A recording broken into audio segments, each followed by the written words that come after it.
nada, buenas tardes a todos. Vamos a hablar bueno, vamos a presentar la edición especial de Los Surcos del Azar. Como ya he hecho muchas presentaciones y ya estoy un poco cansado de hablar yo, he liado a dos amigos, a Robert Cole y a Juan Rey, entonces me van a hacer ellos la presentación del libro, ¿no? Es lo que tiene ya, pues bueno, haber hecho muchas, que ya echando mano de los amigos te sacan el trabajo adelante. Bueno, pues hace como 5 años y medio que salió Los Surcos del Azar. Y bueno, y la verdad es que conté con la ayuda de Robert Cole y de Juan Rey, ¿no? Durante todo este tiempo, desde que acabé el libro, la verdad es que bueno, me sigue apasionando el tema de la 9, que bueno, no sé si conocéis la historia, pero bueno, más o menos vamos a contar un poco quiénes fueron la gente que componía la 9. Es un tema que, como digo, no me ha dejado de interesar desde que conocí esta historia. Y la verdad es que lo malo de un libro es que tienes que poner en algún momento el punto y final. En el caso del cómic fueron como cerca de 3 años trabajando, pues no solamente pues con esa parte del dibujo, color y demás, sino pues con toda la parte de la documentación. En estos casos, la verdad es que la forma más rápida de ahorrarte trabajo es ser el parásito de alguien que sabe mucho, ¿no? Y en este caso, pues bueno, fui el parásito durante un tiempo de Robert y de Juan, ¿no? Pero como digo, en un momento dado tienes que decir que hasta aquí, ¿no? Habían muchos temas que todavía quedaban, que me hubiese gustado tocar, pero decidí que se acababa, ¿no? Hasta aquí, punto y final, y termino el libro ya. Pero bueno, en el caso de Robert, él ha seguido con su investigación, luego hablará de cuánto tiempo lleva y del libro que tiene por ahí a medias.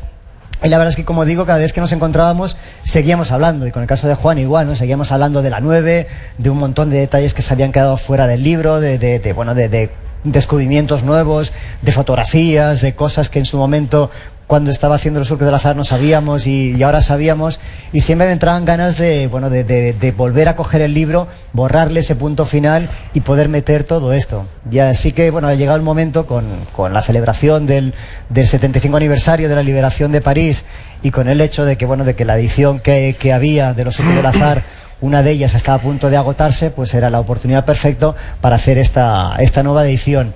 Lo que es la historia no cambia nada, salvo algunos pequeños detalles de correcciones. Es verdad que cuando le dije a Robert que quería retomar por fin el libro y corregir cosas, erratas y cosas así, le dije que me fuese diciendo lo que él veía que se podía cambiar, y a Juan lo mismo.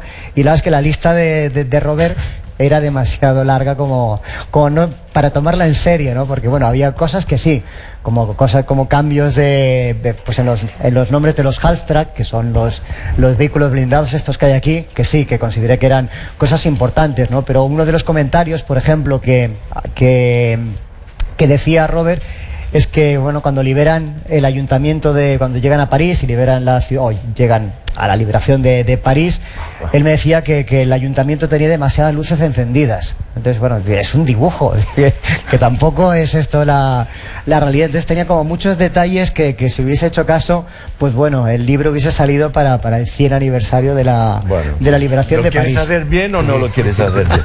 Pero tiene el ayuntamiento iluminado como si fuera un circo. Es que no. Estábamos sin guerra, no había luz y no había luz.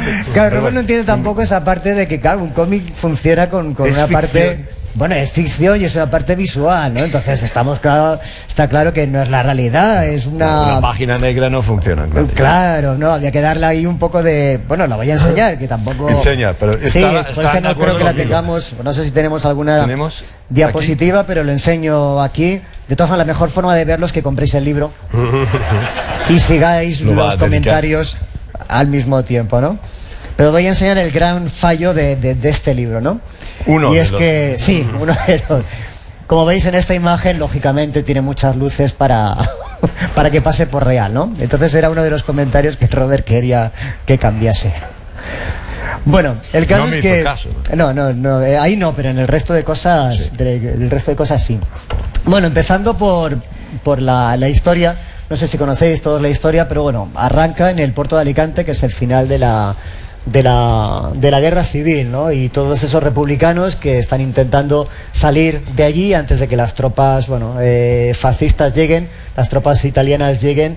Y hay un barco que es el Stanbrook, que yo dibujo que llega en ese momento. A ver. Y que realmente, pues bueno, no es así, ¿no? Ahí tuve yo un fallo de... No pasa nada. Si no... ahora no pasa nada. No me invitas en su a la momento sí, revisión. en su momento sí pasaba, ahora parece que no. Los he dejado a propósito. Bueno, yo dibujo que el Stanbrook, que es un carbonero, llega al puerto de Alicante. Creo hay una tensión de que si llegan, no llegan. Llega este carbonero que no está ahí para eso, sino para hacer sus trabajos de comercio. Y al final, pues bueno, el capitán Dixon, que yo creo que es alguien que se merecería un monumento aquí en... Tiene uno pagado por privados. Privado. Nunca un reconocimiento oficial, como hablaremos de ello, y al final pues bueno, embarca a muchísima gente, a más. Yo quería decir una cosa. Buenas tardes a todos.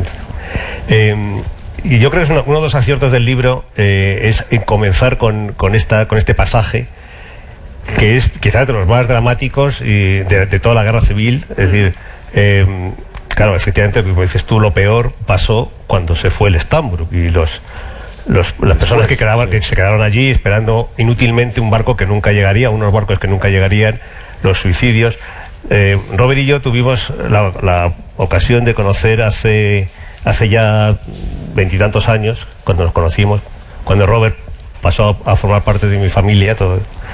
Antes de tener canas, conocimos a Marco Sana, el famoso Marco Sana, el decano de los presos políticos, que estuvo en el puerto de Alicante. Me acuerdo que nos contó cómo se deshizo. Yo en fin, mi participación en el libro, como puede que alguno haya visto en la presentación, pues es como military advisor, supuesto experto en cosas de guerra, armamento y tal. Bueno, Marco Sana tiró su maravillosa pistola de plata repujada al mar y nos contó cómo fue efectivamente capturado, los suicidios, como la gente efectivamente, a todo lo que sale en este pasaje tan duro, tan dramático, es real. Es verdad que quizás no fuera exactamente la historia con la secuencia como tú la cuentas, pero perfectamente es como pudo haber sido. O sea que en ese sentido te absolvemos por el fallo. Vale, y pasamos a otro capítulo. Venga, bien. Consigo pasar entonces esto. Pero el barco estaba en el puerto. ¿Sí? Barco había. O sea, ¿Pero qué estaba haciendo el Stanbrook allí? No, estaba esperando. Llevaba 10 días. Pero es un detalle.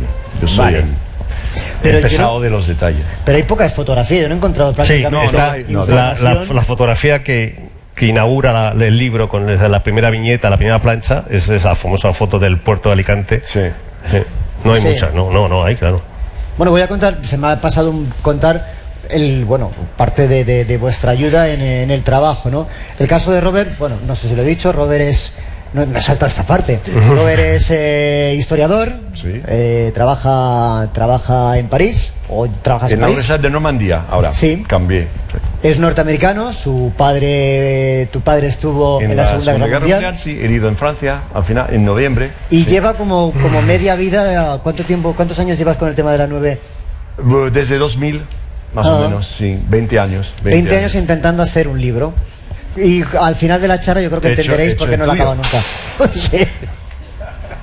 Y Juan Rey, pues bueno, Juan Rey, eres aficionado en el tema, pero también llevas un montón de años. Sí, bueno, yo soy historiador dominguero y aficionado a lo que en mi casa llamamos los achiperres, que es todo tipo de artefacto militar, cualquier cosa que tenga que ver con la guerra, pues ha sido una de las, en fin, una pasión cultivada desde pequeño, que he cultivado también de mayor, porque como todo el mundo sabe, la diferencia entre los adultos y los niños es la calidad de sus juguetes. Entonces las cosas de guerra son unos juguetes muy interesantes cuando eres mayor. Entonces, bueno, Paco, recuerda que tú me contactaste precisamente a través de una editorial en la que yo había publicado algunos artículos sobre la 9, sobre los uniformes, incluso... O sea, con el equipo, en fin, un poco una historia muy superficial, nada que ver con lo que Robert ha trabajado, pero bueno, para consumo de los aficionados a estas cosas militares, ¿no?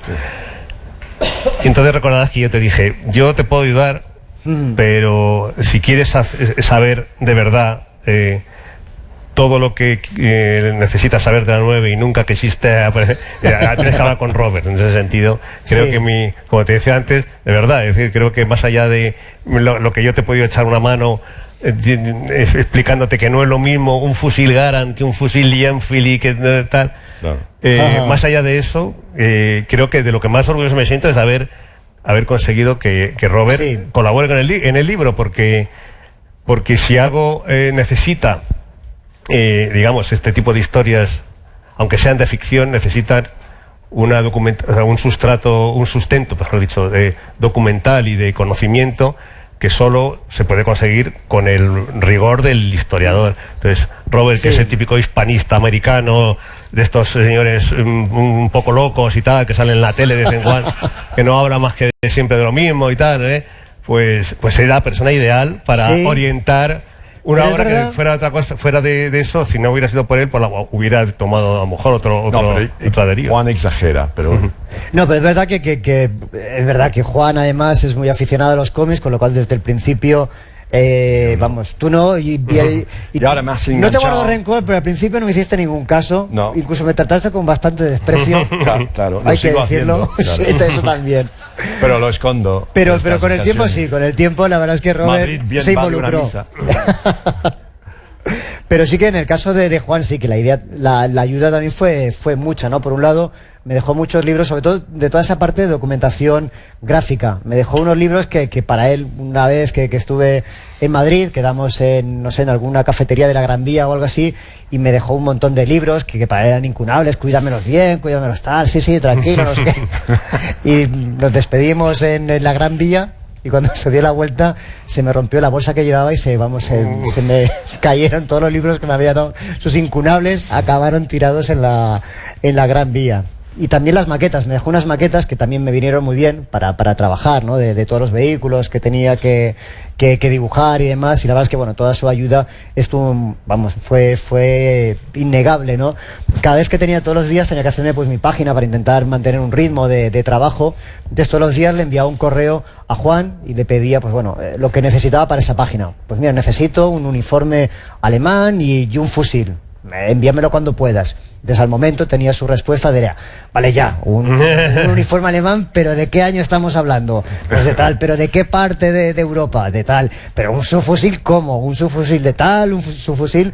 Y una vez ya habíamos concretado lo que era, entonces ya llegaba como una sobresaturación de información, que acababa el día y todavía seguía recibiendo cosas, ¿no? Así que bueno, para mí esa parte fue de muchísima ayuda.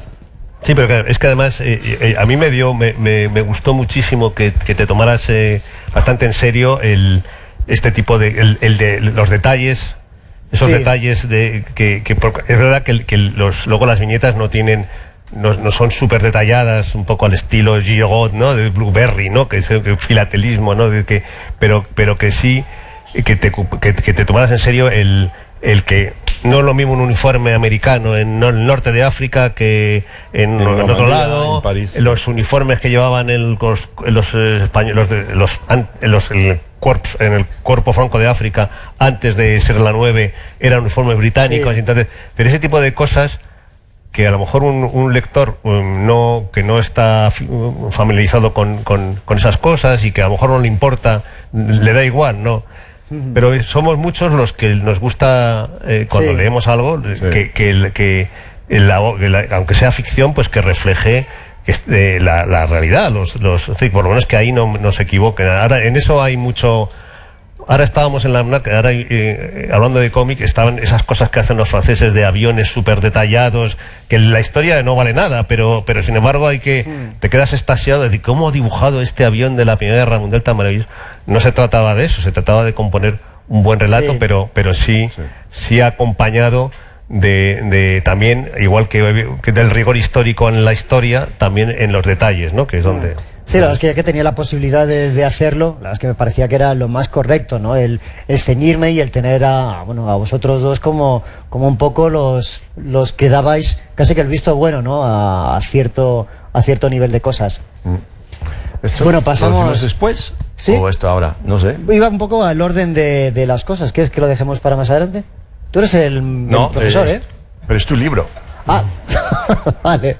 Bueno, No sé, sí, vale, pasamos un poquito hacia porque luego vas a lo hacia que adelante, añadiste. luego volvemos. Sí, Vale, perfecto. porque hay esta edición y todo eso, viene después. Vale, ya me está marcando. Así era continuamente Si mientras no estamos apruebas al trabajando. final, pongo yo la nota al final. Así que... Bueno, esta es otra de las metidas de pata, que menos mal que ahí Juan estuvo muy atento, porque bueno, quería meter el discurso de Gaulle, porque como bien dice Robert, muchos de los que se alistaron en la 9 se alistaron por De Gaulle, porque pensaban que él nunca se había rendido ante el fascismo y estos españoles pensaban que habían actuado igual. Y la mayoría de ellos oyeron el discurso por la radio, por la BBC, de Gaulle, ¿no? En el que hacía esa arenga llamando a todos a luchar por la Francia libre, ¿no? Entonces ese discurso era muy importante. Así que tenemos una escena en la que estos españoles van en un tren camino de los campos de concentración en el desierto y van oyendo en la radio ese discurso, y era perfecto, ¿no? Encajaba todo muy bien, como lo iban oyendo y demás, pero bueno, ya como veis lo tenía dibujado, hecho y terminado, hasta que Juan, claro, cayó en la idea de que en esos momentos no había radios con pilas, ¿no? Con lo cual hubiese sido una metida de pata importante, así que tuve que cambiar esa radio por un periódico. Entonces es la transcripción, digamos, del discurso al periódico, ¿no? Entonces, bueno, ahí cuadraba un poco mejor las cosas. Bueno, esta es la foto la foto oficial de la 9. Sí. Sí, que se tomó... Se tomó en Yorkshire, o sea, al lado de York, en Gran Bretaña, en julio de 44, cuando estaban entrenándose dentro de un cuerpo de ejército norteamericano, porque la división Leclerc era una división francesa, pero equipada por los norteamericanos, y se luchó dentro de un cuerpo de ejército norteamericano. Por eso algunas fotos de los franceses y de los españoles en la división Leclerc, en la toma de París, se identifican como soldados norteamericanos, porque llevaban el uniforme norteamericano, salvo algunos detalles que, si les interesa, pues podemos evocar. Entonces, antes de ir a Francia, no estamos en Francia, ¿verdad? Estamos en España. Bueno, antes de desembarcar en Francia y luchar, sacaron una foto de cada compañía. Pero, ¿cuántos son en una compañía? 150 a 175, pero aquí solo hay 88 caras. Entonces, ¿por qué? Porque solo hay 88 en vez de 180, 175. Porque unos estaban de servicio, de guardia, y otros no querían aparecer porque temían represalias a su familia si en el régimen franquista pudiera identificar la cara con el nombre de uno que estaba luchando con los aliados. Luego, no sé si se ve muy bien, pero esta es una foto, o sea, la foto se sacó en julio, 2 o 3 de julio de 44, pero esta foto es de después, porque no sé si pueden mirar en la primera fila, tercero por la izquierda, encima de su gorro hay una cruz, que murió en combate. Entonces hay unas cruces encima de algunos de los españoles que murieron en combate, pero solo de la primera sección. Una compañía son 3 secciones de combate y una sección de mando. Entonces esta foto pertenecía a un suboficial de la primera sección, porque los muertos son todos casi todos de la primera sección. Y tenemos uno aquí, otro en la penúltima fila de arriba, el tercero por la izquierda, y luego en la última fila el quinto por la izquierda, y luego en la segunda fila el tercero por la izquierda. Son españoles muertos en Francia durante la guerra. No, fueron muchos más, bastantes más, pero entonces se puede datar mirando cuidadosamente la foto, que es una foto que sobrevivió la guerra en manos de uno de los españoles, que es una foto de Lucas Camons, que está... Hoy no le veo, pero bueno, luego cuento su historia. Ajá. Está aquí, no sé dónde, no le cuento, aquí, este de aquí. Ajá. Uno de los sargentos. Y este de aquí. Entonces el protagonista, ¿no? El protagonista es Miguel Campos. Miguel Campos, aquí. Sí. Este es Amadeo Granel. Y el capitán Dron el capitán francés, sin el cual no tenemos ninguna historia de la 9, porque la base de lo que sabemos, o una de las bases de lo que sabemos sobre la historia de la 9, son las memorias del capitán Dron, que en 1984-85 publica sus memorias. Después de haber fue francés libre, o sea, hablamos francés, decimos francés libre de los franceses que siguieron de Gaulle antes de la unificación del ejército francés de Vichy, que cambió de bando, y los franceses que nunca estuvieron con Vichy. Entonces, es un francés libre desde 39-40, está con de Gaulle, hace toda la guerra, es herido en África del Norte, y cuando sale del hospital le mandan a la 9. Después de la guerra es senador, hace una carrera política, es alcalde de su pueblo, en la Sarthe, al oeste de Francia, de París, y luego, cuando termina, pues escribe sus memorias. Gracias a él tenemos unos detalles interesantes sobre, y para este caso, habla muy bien y bastante de Miguel Campos, que está aquí. Entonces, sí, eso da la... Que Miguel Campos lo usé como protagonista para esta historia porque, bueno, buscaba a alguien con el que pudiese ficcionar en un presente. Me interesaba también, pues eso, el cómo esta gente, después de muchos años, cómo veía esa parte de su vida, ¿no? Ese desencanto de no haber podido regresar nunca a España, ¿no? Aún habiendo vencido en la Segunda Guerra Mundial, pues cómo le quedaba esa espina clavada de que España había seguido teniendo un gobierno fascista hasta el final, ¿no? Entonces, pues bueno, me interesaba mucho ese diálogo con alguien del presente. Pero los tres vivos que quedaban en ese momento no me encajaban en lo que quería contar, porque ni habían estado en todos los acontecimientos que quería contar, o bien habían contado ya muchas veces lo que ellos sabían, o el único que había, que es Rafael Gómez. Gómez, sí, que está aquí. Nunca quería hablar, ¿no? Entonces, bueno, me basé un poco también en este personaje para crearlo. El caso es que además Miguel Campos tuvo como un final de vida bastante novelesco, porque, bueno, como contaba Robert, el capitán Dron habla de él como una persona muy valiente, que hacía actos de sabotaje, que se infiltraba detrás de las líneas enemigas. Entonces, en una de estas operaciones desapareció. Entonces nunca apareció su cuerpo, con lo cual, pues bueno, se le dio por muerto, pero quedaron dudas de si había desertado, si se había ido a París con otros anarquistas, si había acabado en el norte de África. El caso es que, bueno, que como no se sabía y quedaba ese halo de misterio alrededor, me parecía que era perfecto para, a través de él, poder crear una historia. Además, como tenía una cierta edad, como otros miembros de la 9, como el caso de Amado Granell, pensé que posiblemente tendría una familia como ellos. Entonces le construí una historia, ¿no?, a su alrededor, que había dejado familia y demás. El caso es que, bueno, que se publicó el cómic. Nunca habíamos conseguido encontrar a la familia de Miguel Campos, ¿no? Todos los intentos que había habido. Claro, ni saber si era su nombre verídico o no, porque muchos, no todos, se dice todo, muchos lucharon con nombre falso, porque eran desertores de la Legión extranjera francesa. Entonces tenían que engancharse, pasar de la Legión a la División Leclerc, a la Francia Libre, con un nombre falso. Entonces era Miguel Campos, el capitán Dron dice, era canario y se llamaba Miguel Campos, pero ¿era su nombre verídico, sí o no? No sabíamos. Y canario, claro, nos preguntamos si era tan buen combatiente, ¿verdad? ¿Dónde aprendió? Pues lo lógico es la guerra civil. Pero ¿cómo llega de Canarias a la península? ¿Y cómo sale de la península para llegar a África del Norte? Entonces, eran claro, las incógnitas que no sabíamos. Sí, entonces más o menos yo creé el personaje con lo que se sabía, los supuestos, cogiendo otros personajes y demás.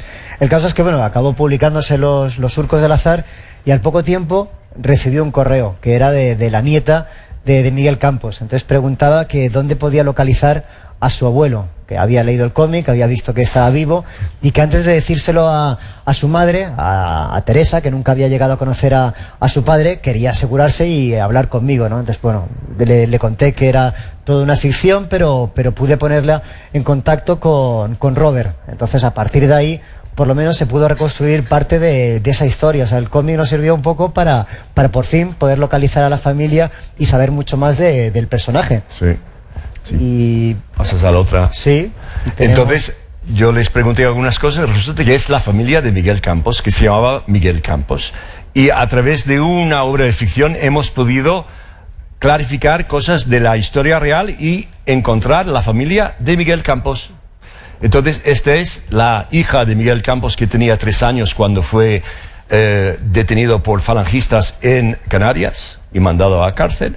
Nunca le conoció, y además cuando les mandaron los falangistas lo encarcelaron en Canarias, llevaron a su esposa Isabel y Teresa a un campo de concentración en Ondarreta, en el País Vasco. Entonces ella estuvo encarcelada con 3 años, víctima de los franquistas, con su madre, en un campo de concentración franquista. Luego salieron.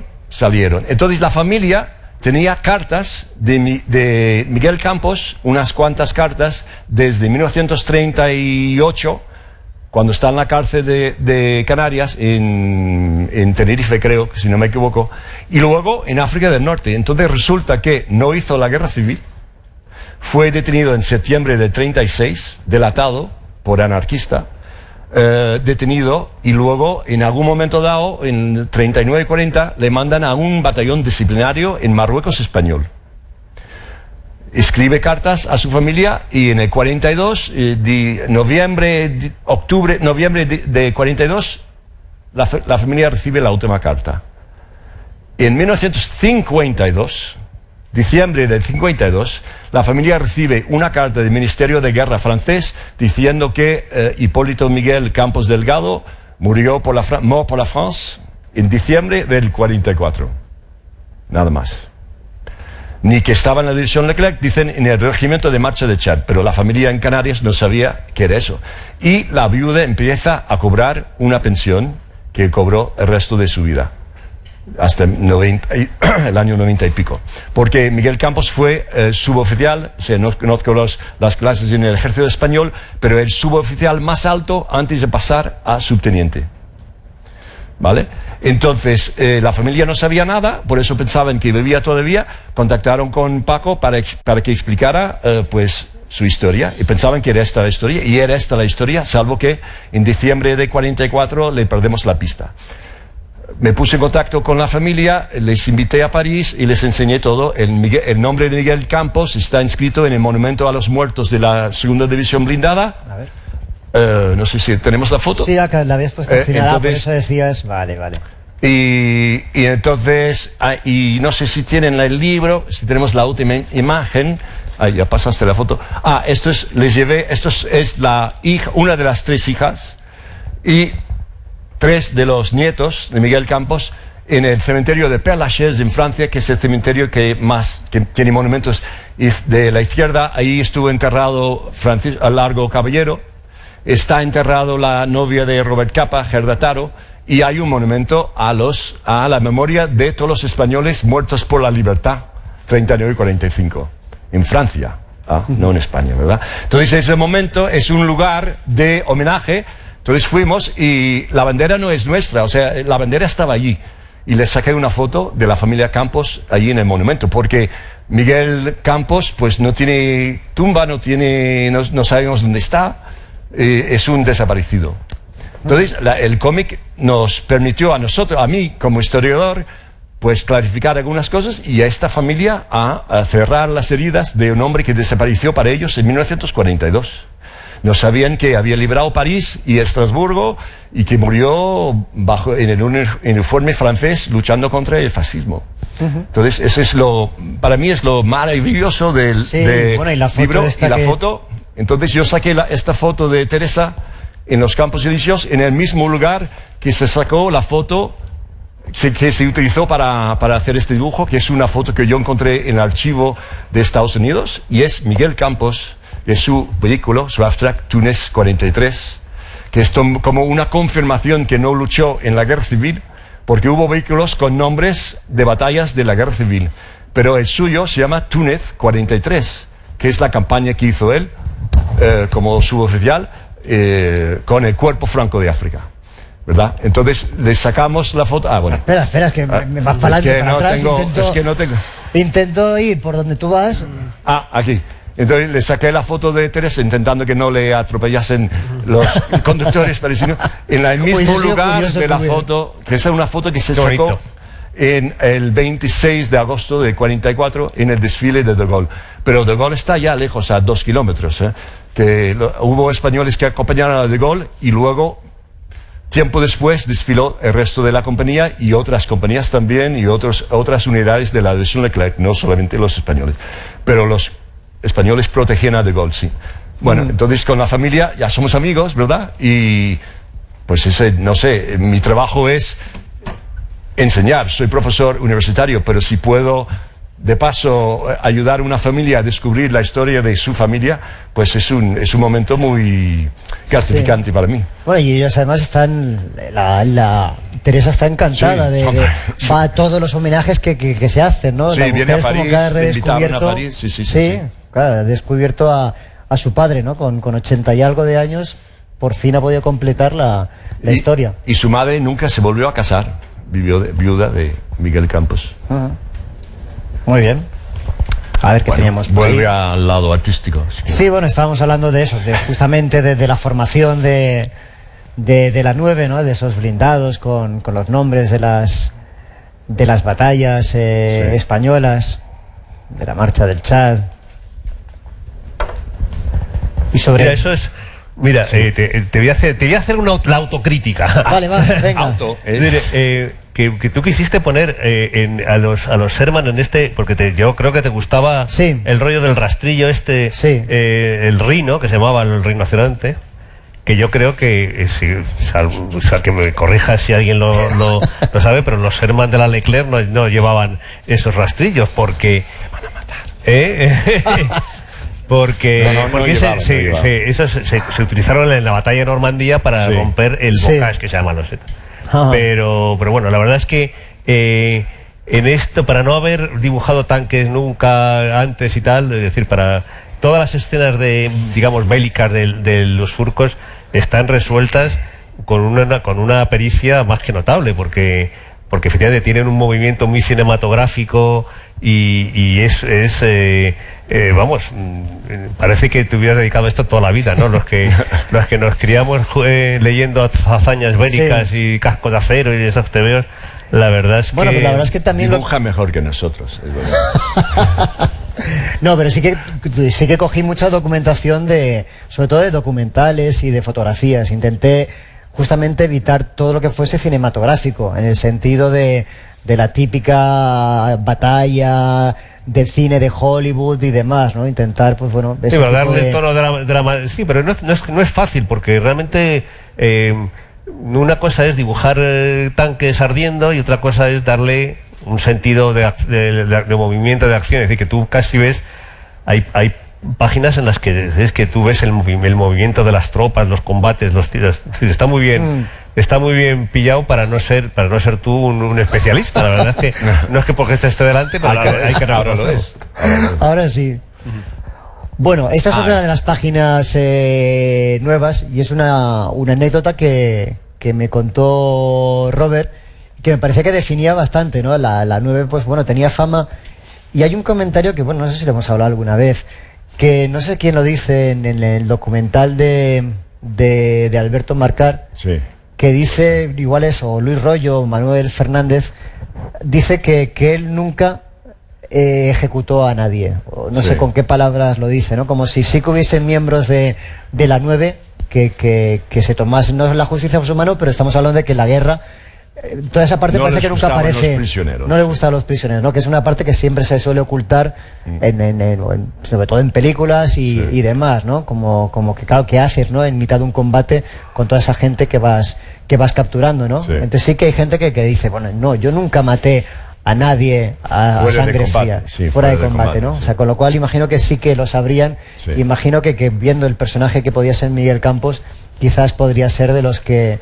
Bueno, no es el que tenía fama de eso, pero es que si uno que lee historias de la Segunda Guerra Mundial, no es una cosa que solo hacían por los supuesto. de la 9, y hay unidades americanas que después de tal batalla cruenta, pues decidieron ya no tomamos prisioneros. Es que era muy...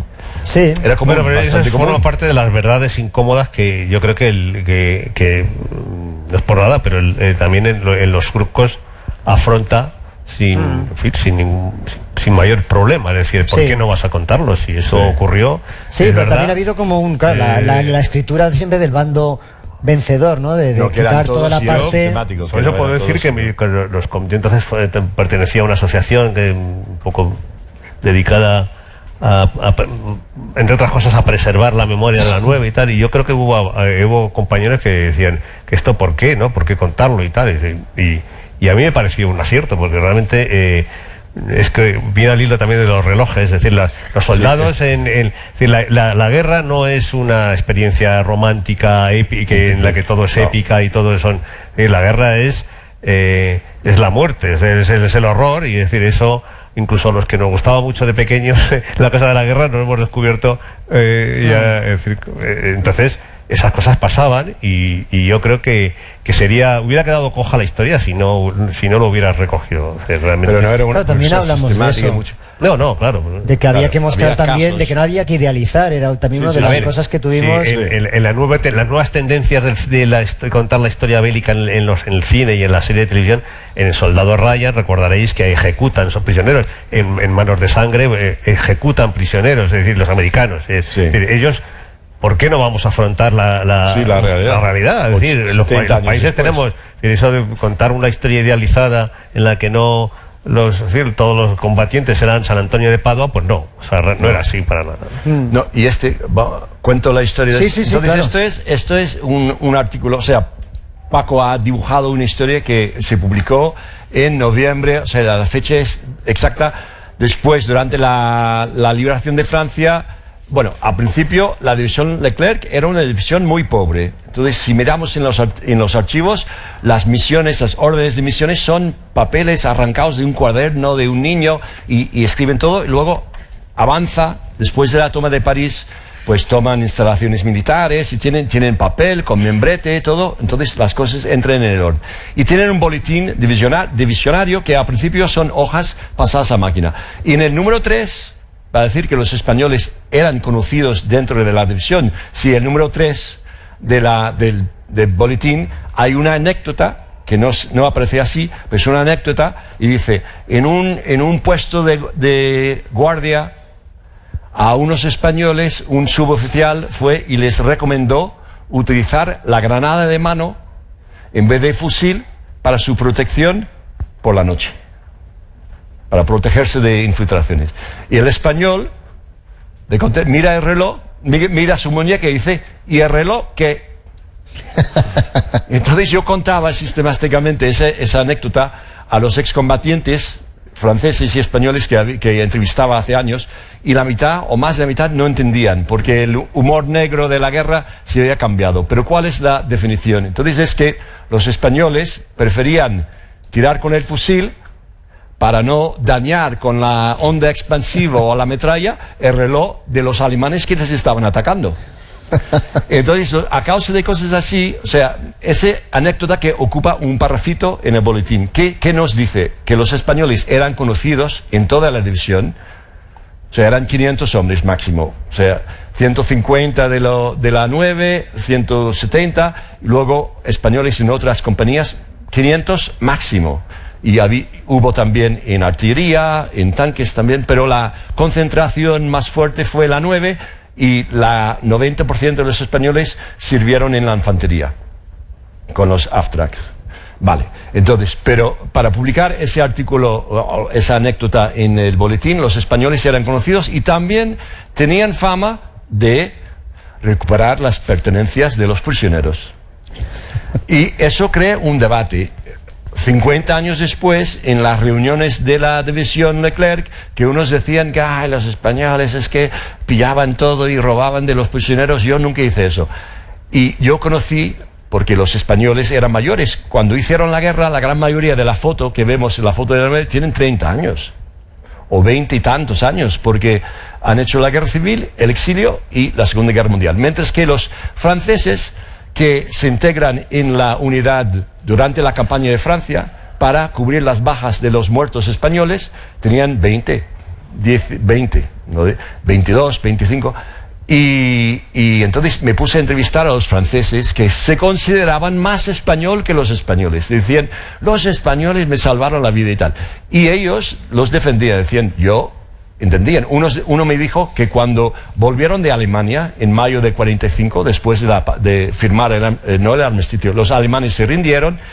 La división Leclerc estuvo 3 semanas en Alemania y luego el mando norteamericano dijo, nada, fuera, los franceses fuera, que se vayan a casa. Entonces la división Leclerc volvió a la zona de París.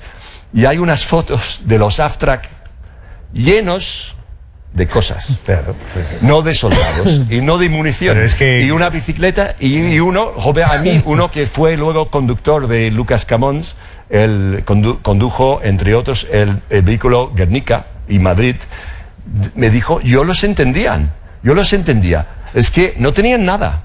Volvían a Francia, no tenían país, no tenían futuro, tenían 32 años y llevaban 10 años luchando contra el fascismo. ¿Qué iban a hacer? Entonces, pues, llevaban una radio de una casa y hay una historia también, no sé si estoy ocupando demasiado tiempo. No. Hay Robert Ami, un francés que estuvo en la resistencia francesa, y luego pasó la división Leclerc, saltó de la división de la resistencia, directamente al vehículo Madrid. Entonces sí, te puedes quedar porque no tenía la edad, pero tenía todos sus permisos y sabía conducir un AFTRAC. Su hermano, que había estado en la resistencia con él, fue deportado a Dachau. Entonces, la división Leclerc, termina en una zona de Austria al lado de Dachau. Entonces, Robert Ami pregunta al capitán, que ya no era el capitán Dron, porque el capitán Dron fue ascendido a comandante. Y el teniente, que es francés, que sustituyó a Amado Granel en noviembre de 44, fue ascendido a capitán, le dio permiso para ir a buscar a su hermano y en Dachau, y su hermano pesaba 20 kilos y no hacía nada, y lo presentaron a la compañía. Este es el hermano de Ami, se llamaba Roland, murió en los años 50 a consecuencia de haber estado en los campos. Y dijeron, bueno, pues esto es lo que hay. Entonces, a partir de ahora, si ustedes van a una casa de los alemanes y ven algo que les gusta, primero pide permiso, y si dicen no, te lo llevas. Era por así, es que esto es lo que hicieron en la guerra, ¿no? Uno que medía un metro 80, pesaba 20 kilos. Entonces, bueno, pues hay muchos factores que podemos describir por qué los españoles llenaron sus AFTRACs de pertenencia de los alemanes. En eso, mira, los rusos, sí, también. El saqueo, pero los rusos no tienen la historia democrática. Los rusos son un detalle, no por no salirnos del tema, pero a propósito de los saqueos, bueno, se cuentan muchas cosas, por ejemplo, que los rusos cuando llegaron a Alemania no entendieron, el país más rico de Europa entonces, y eran ellos, soldados siberianos que en su vida, bueno, los famosos, los inodoros, no entendían para qué podía servir un inodoro, ¿no? Pero la reflexión que más siempre me ha impresionado mucho es que algún soldado decía, pero estos alemanes, ¿por qué nos invadieron? Si tienen de todo, si en Rusia no hay nada. Se les había perdido en Siberia. Pero ¿por qué vinieron? Si no entendían qué les podía haber llevado a invadirles, pero si no nos pueden quitar nada, claro, ellos, pues la famosa foto de la bandera del Reichstag, que está trucada porque tiene varios relojes puestos en la muñeca, el oficial que está colocando la bandera y tal. Entonces, bueno, el saqueo pues es un poco como lo otro, ¿no? Pues también forma parte del... Y puedo tomar ese comentario para otro comentario. Se dice que los españoles y los franceses de la resistencia y tal, eran muy buenos combatientes. Y lo pasó lo mismo porque también, aparte de trabajar sobre los españoles exiliados en la Segunda Guerra Mundial, trabajo sobre los brigadistas, las brigadas internacionales. Sobre todo sobre todo los norteamericanos, ¿vale? Eran muy buenos combatientes. ¿Por qué?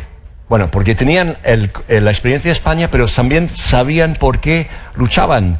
Y era política. Tenías que tener una idea por qué había que vencer el fascismo. Y hay muchas historias de soldados norteamericanos obligados a ir a la Segunda Guerra Mundial, y cuando llegan a Alemania dicen, ay, pues me gusta más, mira, las calles están limpias, los alemanes son más limpios que los franceses. Claro que los franceses tienen 5 años de robar todo de Francia para llevárselo a Alemania. Había un porcentaje muy notable de soldados americanos de origen de ascendente alemán. O sea, sí, bueno, italiano. Pero es que esa gente, o sea, los obligados a ir a la guerra no tenían la conciencia política. Decías, los alemanes, mire, son limpios y tal, ¿por qué estamos aquí? Porque tenemos que vencerles. Me gustan más que los belgas y los franceses, que son sucios. Y entonces están mucho más comprometidos ideológicamente, claro, sí, que cualquier otro. Muy limpio, pero fascista. Entonces sí, esto hay que menos ganar. Estos, menos los brigadistas, ¿no? Sí. Y esta es una anécdota que aparece en la edición original, sí, que me contaste tú, que es un poco no sé si el origen de tu afición por la 9, pero parte, ¿no? Que nace con las brigadas internacionales. Sí. Porque en el 96, cuando conocí a este caballero tan simpático que me ha ayudado tanto y toda su familia para llegar donde estoy, y otros amigos que están aquí, que saludo, no estaría aquí sin mis amigos, participé en el 96 con Juan al homenaje a las brigadas internacionales en Madrid del 60 aniversario de la batalla de Madrid. Entonces, que yo hablaba español e inglés y entonces me preguntaban, pues, ¿qué pasó con nuestros camaradas españoles que fueron a Francia? Querían saber, no sabían. Entonces eso me puso la idea, pues ¿qué pasó con los franceses? Españoles, los españoles que pasaron a Francia? ¿Qué pasó? Y me puse a investigar la participación de los españoles en la resistencia y en la división Leclerc y nos llega hasta aquí.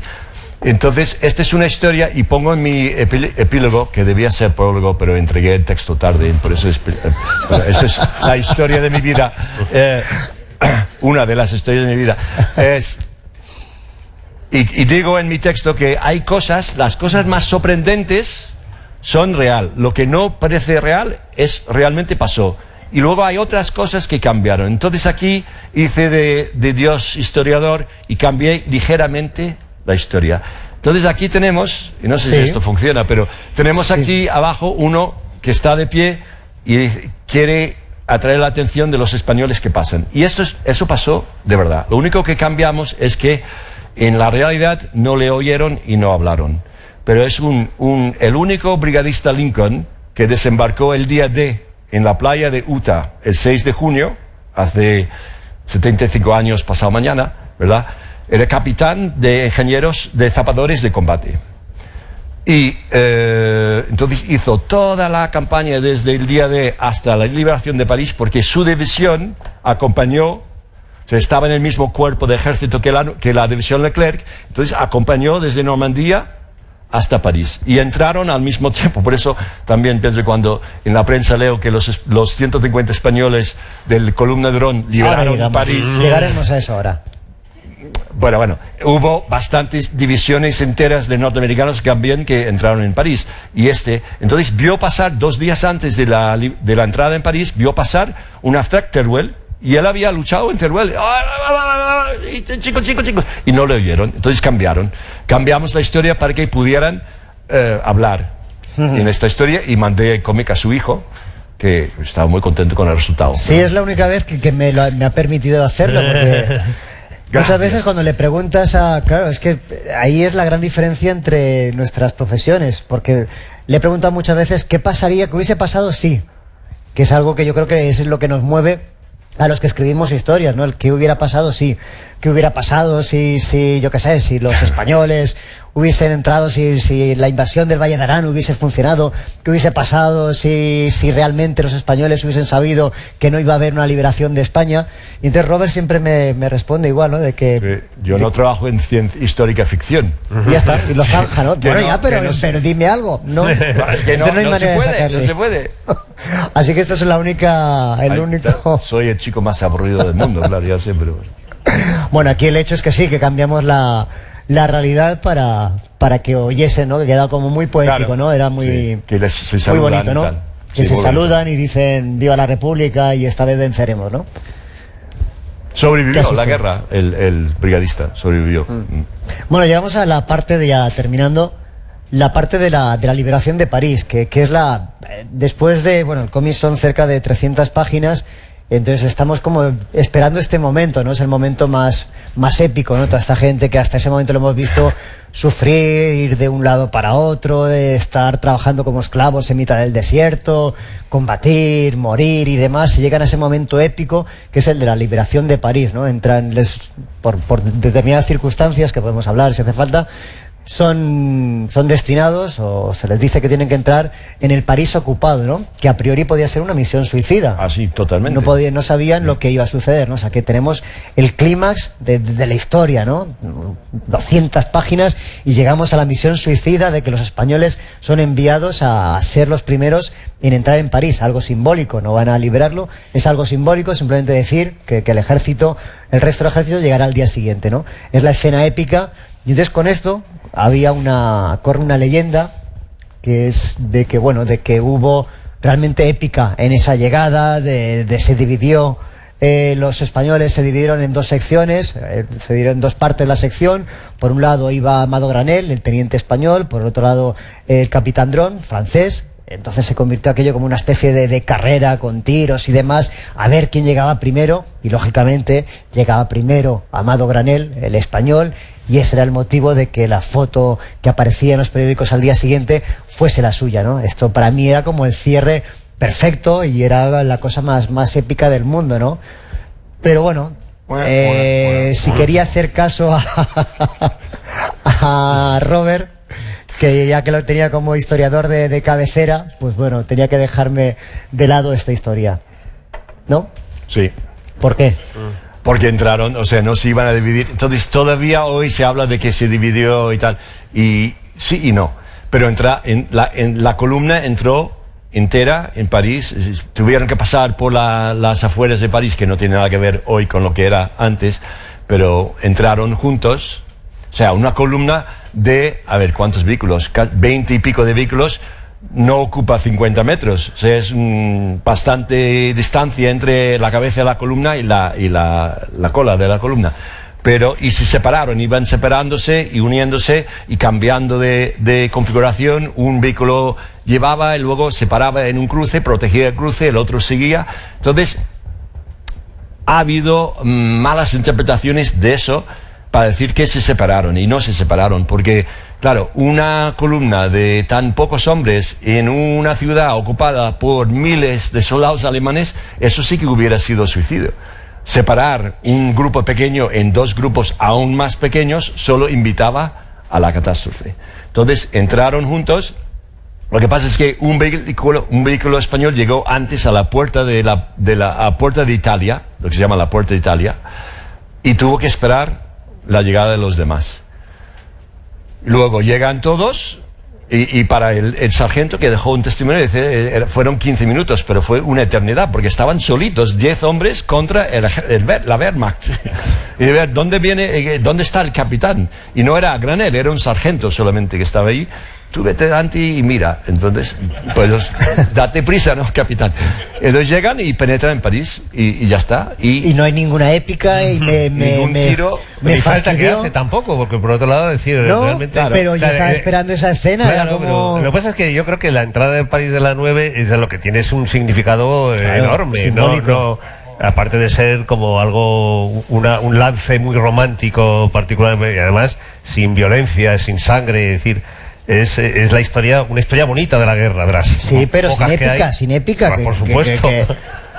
Que de repente, bueno, yo tenía dibujada esa otra historia, pero bueno, que no, al final ¿Cómo que decidí... sin épica? No, Pero, no bueno, había sin ningún- épica, sale vale, ganando. sin Ah, acción, épica, Paco, no sin hípica. acción. Sale la Ningún historia caballo ahí. la historia sale ganando con Sí, la sin verdad. duda. Con la verdad, claro, cuenta la verdad. En todo caso, nunca la ficción iba o sea, nunca una historia. Pero sí que es verdad que hemos pasado también lo que hemos hablado muchas veces, ¿no? De que en España hemos pasado de ignorar esta historia a magnificarla, ¿no? Y a que todo tiene que ser español. Es decir, no es suficiente con que este grupo de españoles fuesen los primeros en entrar en París, sino que además el primero en sí, la primera persona en entrar en el ayuntamiento, tenía que ser un español. No valía que Y fuese además era el capitán de era la la compañía. vanguardia de varios miles de españoles que había en la división. Y mataron a Hitler. Está- Todo el mundo entonces- sabe que son ellos.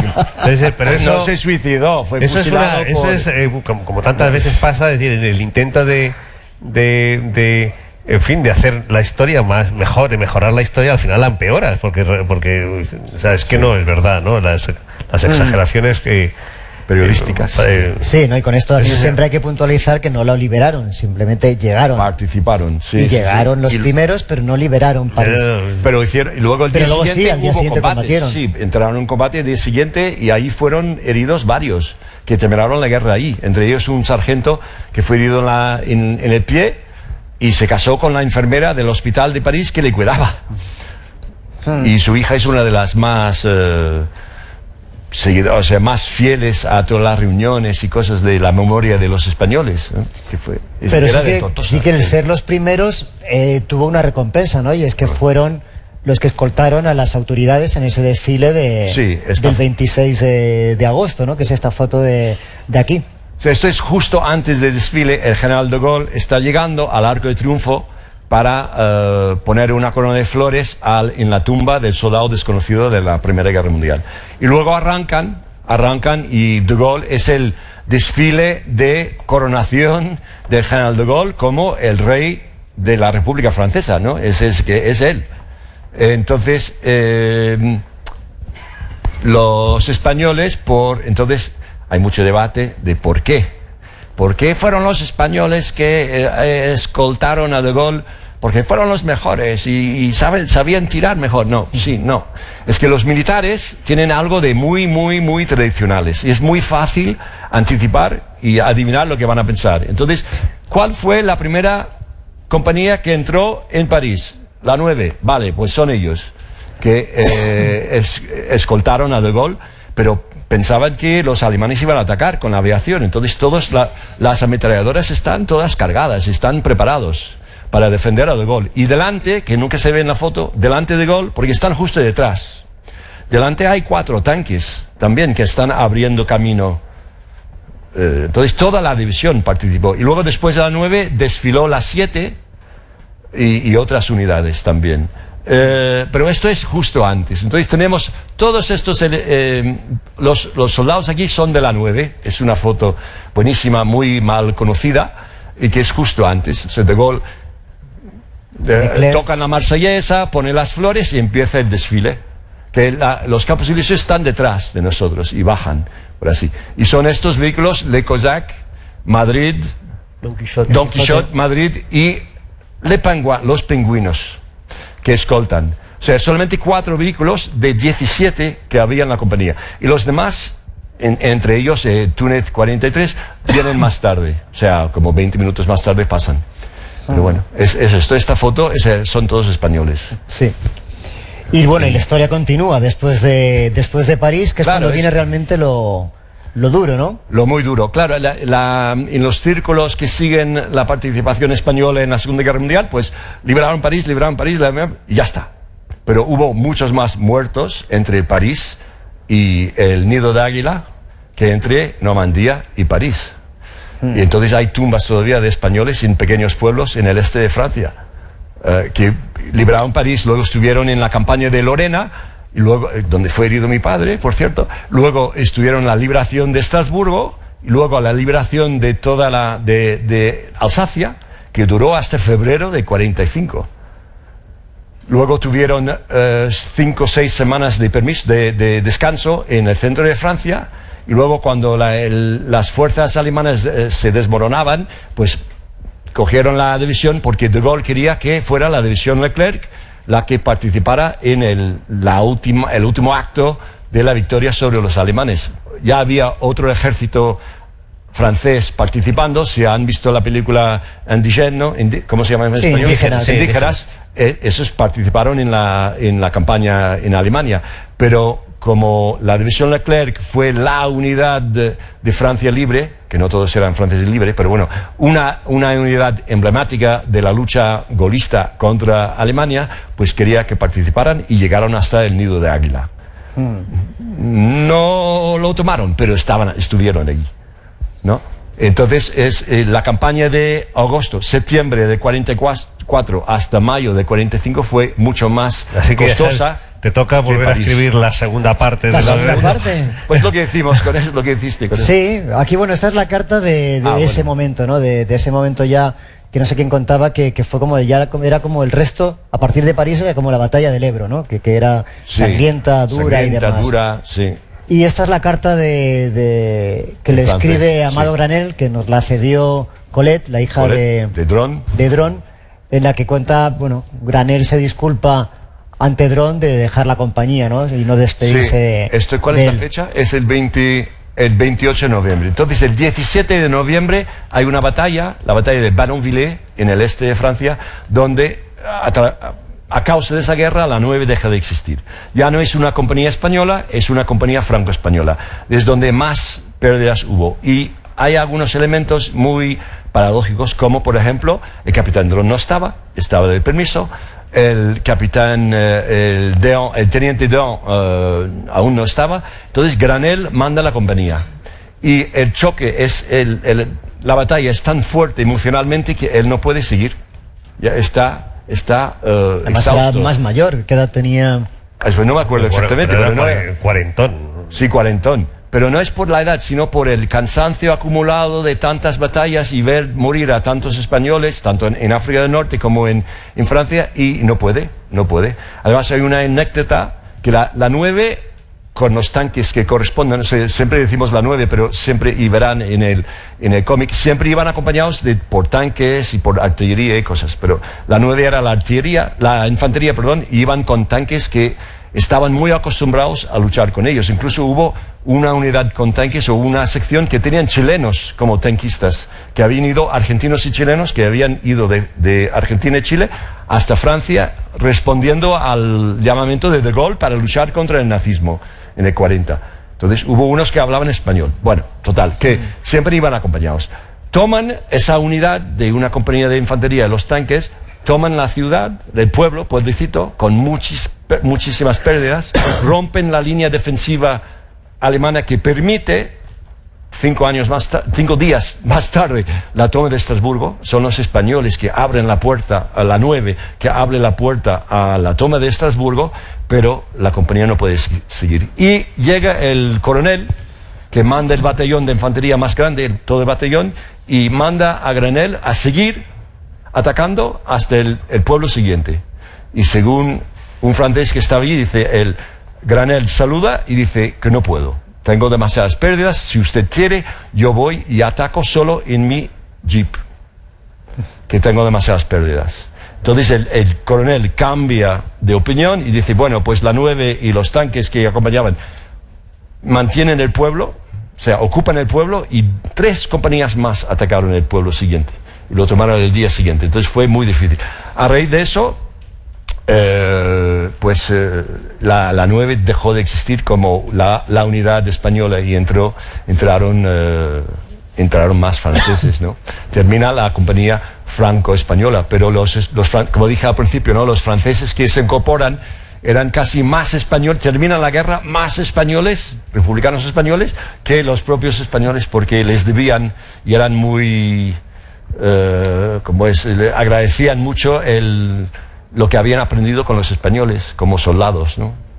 Y bueno, pues es eso. Esa es la carta de Dron, de Granell, que explica la batalla al capitán, que vuelve de su permiso, que es la primera vez que había visto a su familia desde el 39, el capitán Dron, en el 44, y le explica lo que había pasado.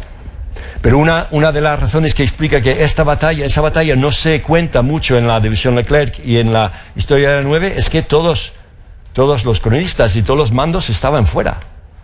Entonces no había nadie para tomar las estadísticas y cosas. Se hizo después, como podían, pero...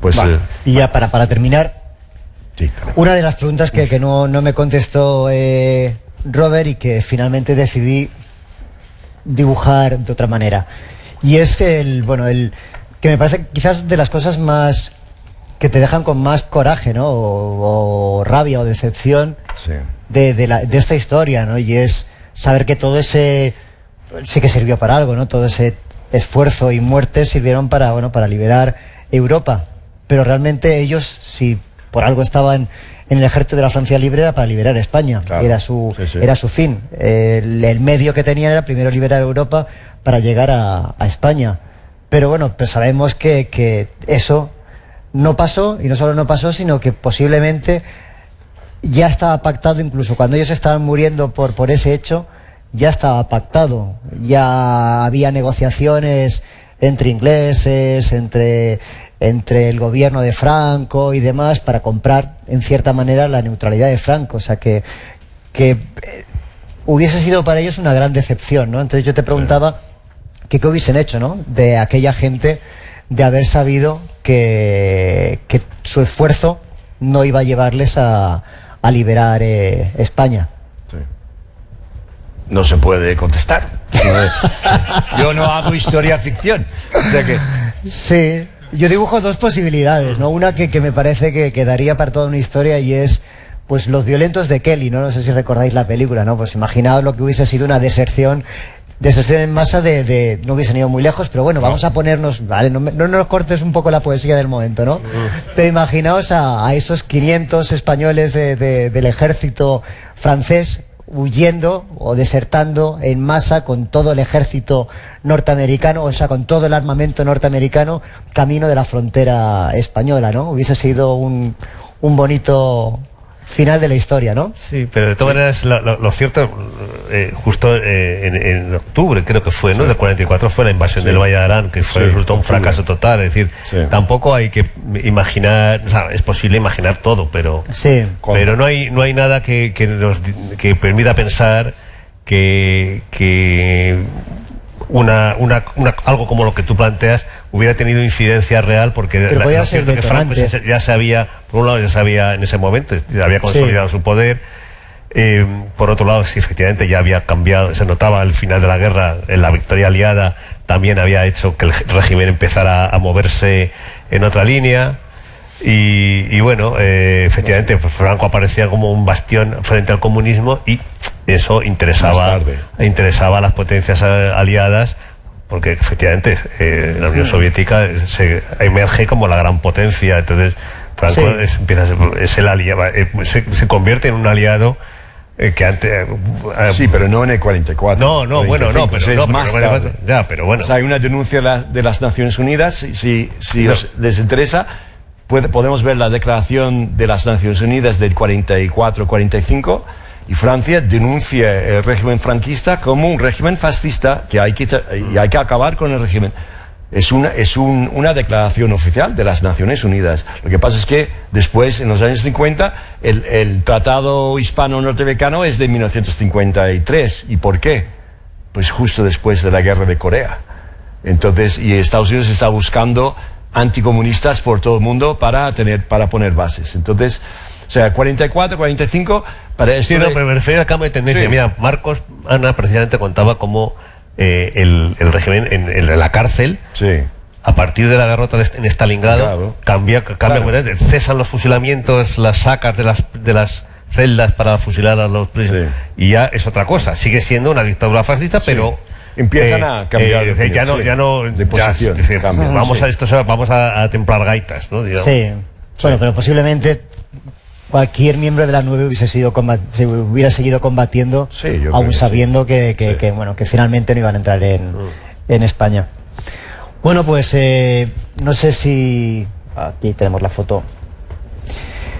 Si tenéis alguna pregunta... Tenemos tiempo, ¿no?, para alguna pregunta. ¿Algún comentario? ¿Algún donativo para la causa? Yo no hago historia ficción. ¿Alguna crítica feroz? También. Contra el pesado profesor. Yo se quería preguntar dos cosas. Bueno, antes de nada, muchísimas gracias por hablarnos de la cocina, ¿no? Que parece muy bonito, una viñeta tal, pero tiene un trabajo detrás de documentación y tal. Muchísimas gracias por hablarnos de la cocina, de cómo se hace una cosa de estas.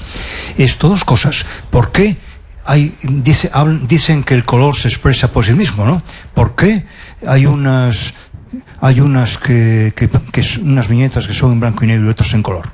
Y luego, ¿por qué que ahora se tiende mucho a eso, ¿no? Porque hay un espacio entre cada viñeta en blanco, que siempre uno va al blanco, más que... ¿Por qué no son seguidas? ¿Por qué no hay nada? Sí. Gracias. Vale, bueno. En esta historia, si la lees, te darás cuenta de que sucede en dos tiempos.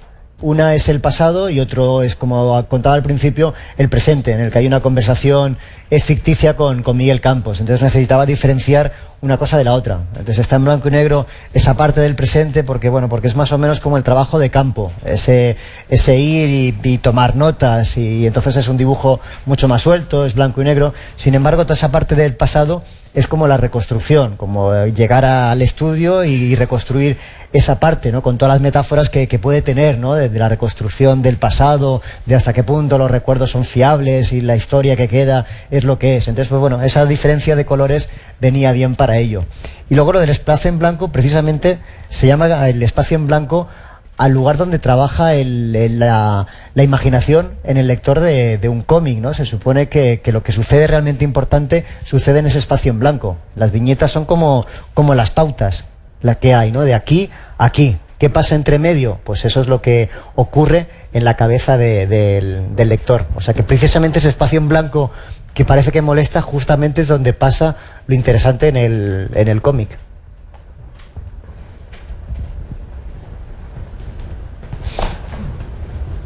Bueno, pues sí, por ahí. Qué tímidos. Ah, sí, por ahí tenemos. Allí también. Lo de poner notas al final era chiste, no voy a poner notas. No, Pueden hacer vale, entonces preguntas. sí, podéis preguntar sin miedo. Sí, buenas tardes y primero muchas gracias a los tres por la ponencia y la exposición maravillosa. He aprendido muchas cosas, siendo yo nieto de deportado en Mauthausen.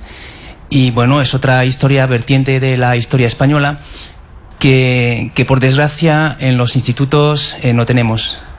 Y aparte de que pregunta así no va a ser una pregunta, sino que me comprometo como profesor de proponer el libro en el plan lector de los institutos en los que participo, porque hago turismo escolar, soy interino, y que creo que es una es una gran para realmente enganchar a alumnos de edades, bueno, pues de 12, 15 años, es un material increíble.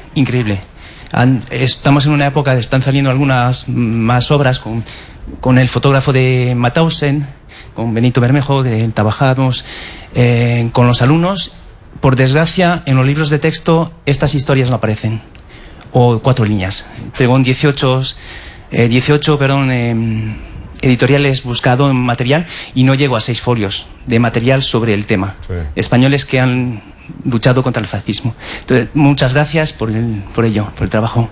Muchas gracias. Bueno, tú contabas que en la enseñanza francesa, por ejemplo... El año que viene este libro está en la oposición para ser profesor de secundaria, profesor de español en la secundaria en Francia.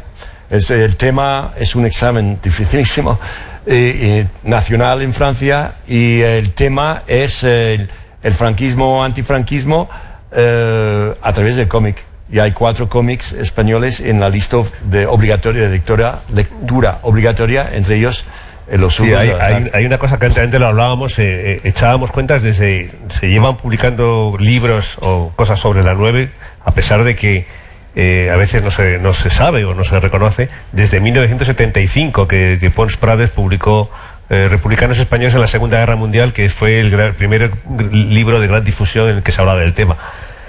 Y se han publicado muchos libros, algunos de ficción, otros de no ficción, algunos de no ficción que en realidad son de ficción, porque casi todo es inventado. Pero ninguna obra ha hecho tanto como por lo menos por estimular el conocimiento de este hecho histórico como la obra de Paco, y eso hay que reconocerlo. Es decir, cuando uno se ha dedicado durante mucho tiempo a intentar suscitar el interés del gran público por esta historia. Nunca nada de lo publicado hasta la fecha ha tenido tanta relevancia, sobre todo en la gente más joven y la gente que tiene, es decir, un interés por ir más allá. Quizás no sea una obra definitiva para conocer toda la historia de la 9, pero sí para interesarse por ella y buscar en otras fuentes, a través de otros medios, buscar el conocimiento completo y real. Cuando Robert acabe por fin, hagas el libro. Bueno. Sí, dentro de 20 años. Tengo un libro que voy a publicar. Sí. Entonces, bueno, lo digo rapidito. En mis investigaciones sobre el tema de la 9 encontré tuve muchísima suerte de encontrar el único texto escrito sobre la Segunda Guerra Mundial, su participación de un español de la 9, un sargento. Entonces estoy editando el diario de guerra del único español que sepamos, que dejó por escrito sus experiencias en la guerra, en el exilio en África del Norte y en la liberación de Francia. Entonces, bueno, pues el año que viene, a ver si sale un libro. O el año después, no sé. En algún momento.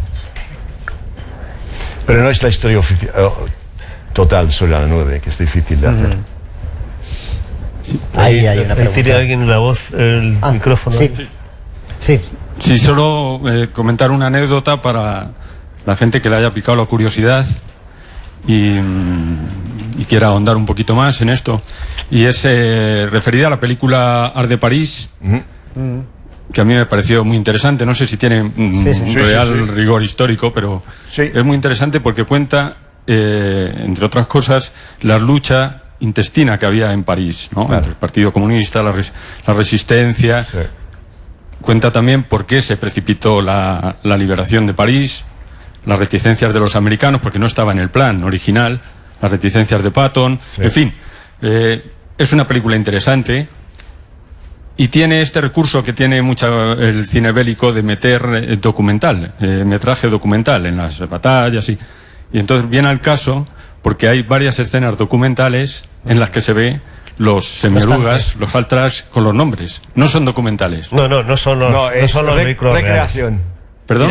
No son los vehículos reales de la 9. Y ya va a ser muy fácil saberlo porque el nombre de los vehículos va pintado donde no iba en la realidad. Va pintado en el lateral, en la caja del half track. En el lateral, sí. Yo creo recordar que es Guadalajara, puede ser Guadalajara, puede ser Teruel.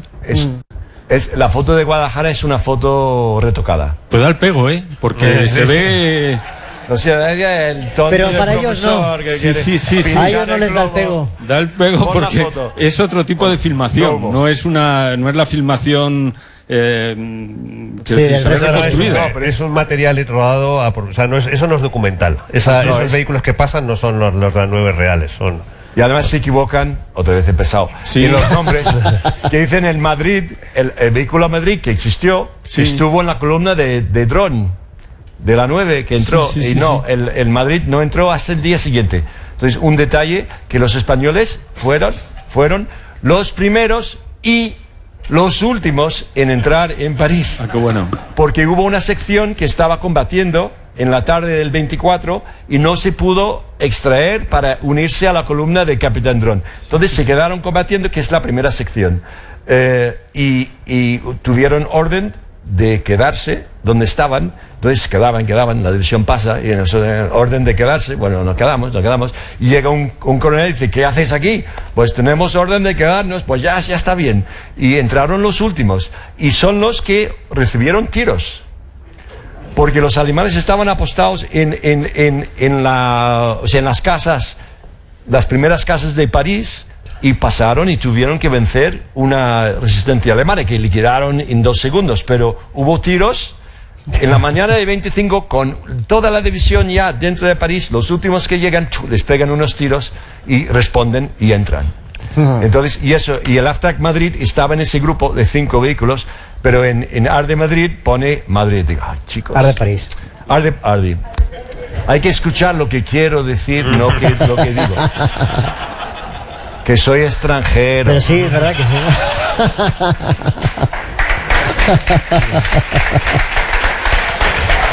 Perdón. Y luego, ¿por qué mis estudiantes siempre suspenden los exámenes? Claro, porque apuntan lo que digo, no lo que quiero decir. Claro. Lo siento, chicos, lo siento. Había otra pregunta por ahí, ¿no? Sí. Hola, ¿qué tal? Quería preguntar por un poco la ampliación de esta edición sobre la original. Un poco por conocer un poco más detalle que incluye, ¿no? Por el original lo he leído 3 veces, lo he visto unas cuantas veces más, entonces seguro que merece la pena, pero... Bueno, la verdad es que hemos desvelado bastante de lo que hay, ¿no? Ha sido... Por un lado tenemos la historia original, que eso sí que no quería cambiarlo porque me parecía que sería un poco... No acabaría nunca. Si cambio la historia, cada vez que aparece algo sí que ya sería como algo no interminable. Sí, y que sería también una falta de respeto para los lectores, así que esa parte no cambia nada. Es aún a pesar de Robert, que quería que apagase las luces del ayuntamiento, pero ahí prácticamente no ha cambiado nada. Simplemente sí que había algunas erratas con el nombre de los vehículos, que o no eran el que tocaba en ese momento, o el modelo no era el que realmente llevaba ese nombre. O sea, pequeños detalles es lo único, esas erratas es lo único que he corregido del grueso del libro. El resto, esas 26 páginas de extras, es una conversación como la que hemos tenido más o menos, junto con además con la nieta de Miguel Campos, en las que vamos repasando y hemos visto también algunas de esas páginas, ¿no? de recrear, pues por ejemplo, la carta de Amado Granell a Adrón, va dibujada. Lo que hemos aprendido de Miguel Campos ahora también está dibujado. Entonces es un poco haber sacado todas esos digamos rectificaciones o datos nuevos, están puestos en una especie de epílogo de 26 páginas. Lleva también el del texto de un prólogo de Anne Hidalgo, porque ella pues ha sido de las primeras también en sacar a la luz o homenajear, sí, y en dar un reconocimiento a todos estos españoles. En París se inauguró al lado del ayuntamiento un jardín dedicado a la 9, entonces pues bueno, tenía que estar en el libro. Y luego también el equivalente en España, ¿no? a Manuela Carmena, que también el año pasado o el anterior, hace dos años inauguró un jardín también aquí en Madrid dedicado a la 9. Entonces lleva un texto pues tanto de Anne Hidalgo como de Manuela Carmena, también hablando de la 9 y de la memoria.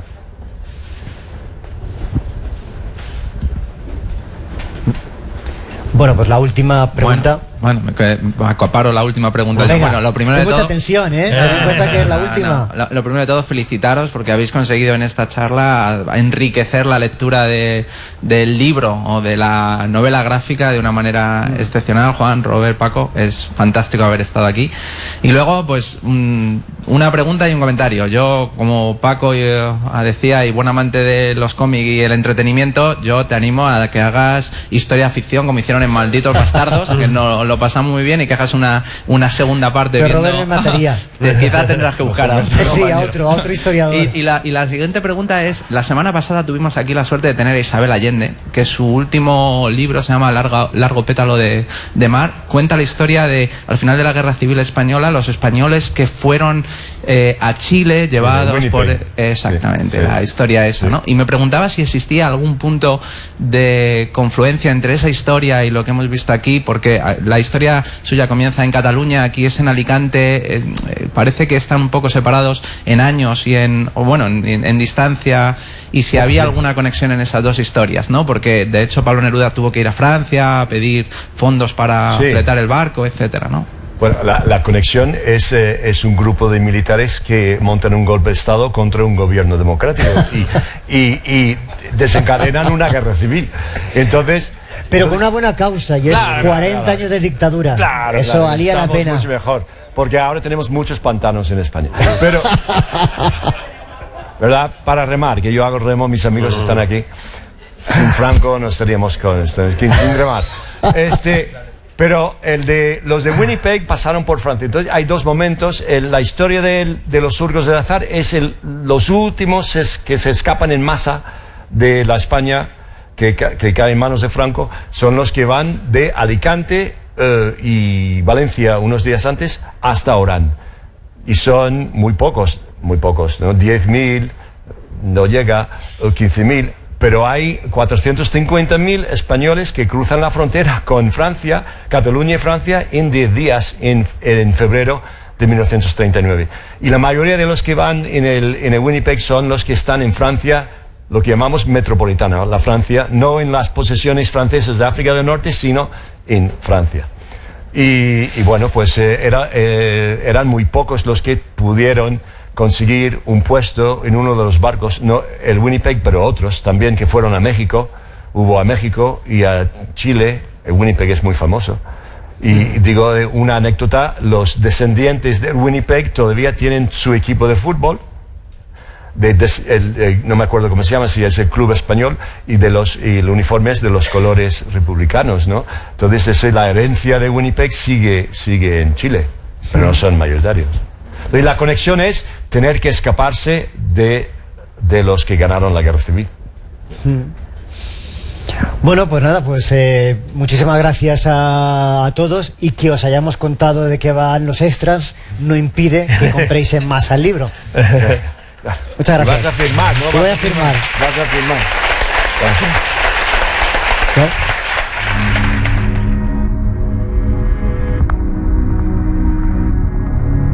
Pasaré no sé dónde a firmar. ¿Sí? Bien, eso es. Unos cuantos.